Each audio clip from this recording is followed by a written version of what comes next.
Това нещо военно положение ли има? Военно положение. Кажете, господине, вие. Военно положение ли има, че ни се ограничава свободното придвижване? Има охраняван периметър. Мога ли да разбера поради каква причина? Не ви настъпвам. Не е много удобно, защото има пешеходно. Ама аз опитвам да мина. Тук е блокирано всичко. Да, обаче. Ето, слизам от колелото. Слизам от колелото. А мога ли да разбера защо ми се ограничава правото на свободно придвижване? Ама не, аз искам да разбера поради какво причина определени хора минават, аз не мога да мина.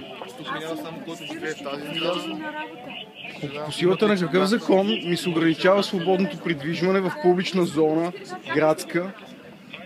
Просто ми е любопитно. Полицейска заповед. Снимайте ме, те ме снимаха в крупен план вече. Аз имам телефона, не ви си. Да.